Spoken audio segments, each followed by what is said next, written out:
Hey everyone, welcome to The Explainer. Today, we are unpacking something truly fascinating and honestly kind of unsettling. We're looking at a massive psychological mechanism that drives so much of our modern commercial world.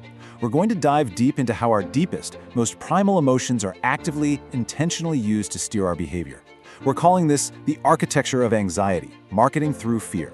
We're basically going to take apart our own consumer psychology and see exactly how campaigns are engineered to plug right into our vulnerabilities. It is a wildly captivating look at the hidden gears turning behind the ads we literally see every single day. So let's just get right into it. So why do threats make us buy things? I mean, when you really stop and think about it, the whole concept is completely counterintuitive. From an evolutionary standpoint, a perceived threat should trigger a defensive response, right?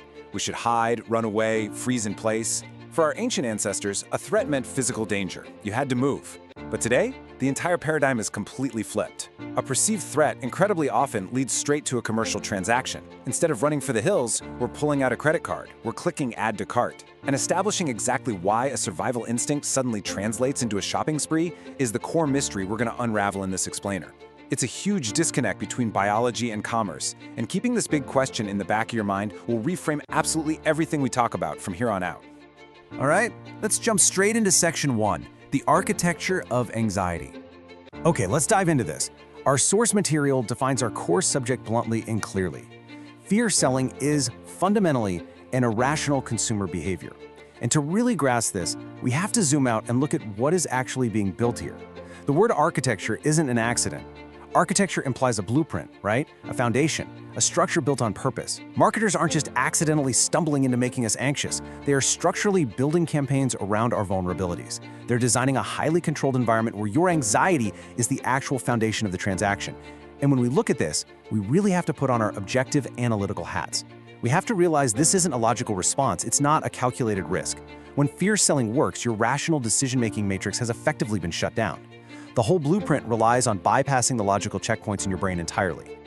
Moving right along to section 2, the threat response. So the consumer's experience in this built environment happens fast. I'm talking rapid-fire chronological sequence.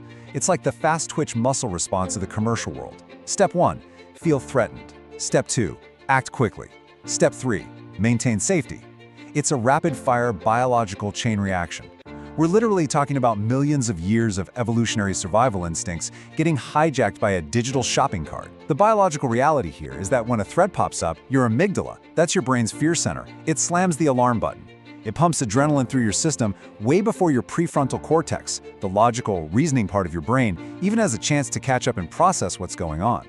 The marketing presents a threat, and because we are hardwired to survive, we jump instantly to step 2. We act fast, all to get to step 3, maintaining our safety. And the speed? The speed is the whole point. The marketer wants you moving so fast, riding that adrenaline spike, that you literally do not have the time to stop, step back, and let your rational mind take the wheel. Which brings us to section 3, the irrational purchase. Let's just take a breath for a second and look at the aftermath. The panic is past, the rapid action has been taken, the transaction is totally complete, and the dust is settled. Well, when we act to maintain our safety in those high-pressure, adrenaline-fueled moments, we do it, and I love this quote directly from the source, in ways that are often not very sensible. It just perfectly highlights how vulnerable we are in that heightened state. Because your rational brain got bypassed, the solutions you bought into just aren't going to make a whole lot of logical sense when that prefrontal cortex finally comes back online. Think about it like an adult safety blanket. You might buy some crazy expensive home security system to stop a statistically near impossible event, all because an ad showed you a terrifying hypothetical. Or maybe you buy a premium, top-tier insurance package for edge cases that will probably never ever happen to you. You're not buying actual statistical safety, you are paying a premium to purchase the feeling of safety. Because the part of your brain that runs the actual risk-reward math, yeah, it was temporarily out of office. So there's this massive illusion at the very heart of fear selling, and seeing this contrast is absolutely crucial. In the heat of the moment, guided by that biological panic, we genuinely think we're just maintaining our safety. We feel like responsible, proactive adults, right? We're being cautious. But the reality is a whole different story. We're actually just making an irrational purchase. The perceived logic of the panicked consumer is completely disconnected from the actual reality of the transaction. The marketer knows that if they can just make you feel like your safety is compromised, you'll happily hand over your cash to fill that emotional void. Even if the product doesn't fix a real mathematical threat, you're basically solving an emotional problem with your wallet. So the crucial point here boils down to this incredibly direct, inescapable equation.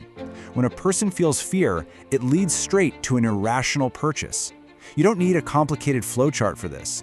The source material distills it to its most fundamental truth. Fear equals irrational purchase. And you know what makes this so profound? The marketing industry doesn't look at this and think, oh, that's a glitch in human psychology. No way. They see it as a feature. It's highly reliable, it's totally repeatable, and in business, predictability is basically a goldmine.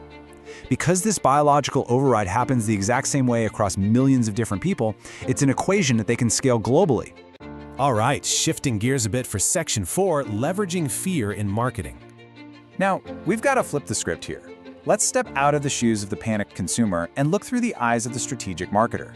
Because the truly chilling part about our source material today is that this isn't just some academic psychology paper. It is an active, practical training module. It is literally instructing marketers to train to leverage fear, to take that targeted anxiety, build a marketing strategy around it, and then rigorously test it to ensure it works. They're actively teaching people how to exploit the exact biological loop we just spent the last 10 minutes unpacking. Think about what that actually looks like in the real world. It means running rigorous data analysis and A/B testing on human vulnerability. It means a marketer launching 2 campaigns, one with totally neutral messaging and one that stirs up a little panic, and watching the click-through rates. When the fear-inducing one converts better, they optimize for panic. They know exactly how predictably you're going to act when you feel threatened, and they're building the digital architecture to capture the profit from that biological reflex. So, I want to leave you with a provocative thought to take with you. The next time you feel that sudden, adrenaline-fueled urge to act fast and buy something to feel safe, I want you to pause. Just take a breath. Force that prefrontal cortex back online and challenge yourself for just a second. Ask yourself, are you actually in physical danger, or are you just being actively marketed to?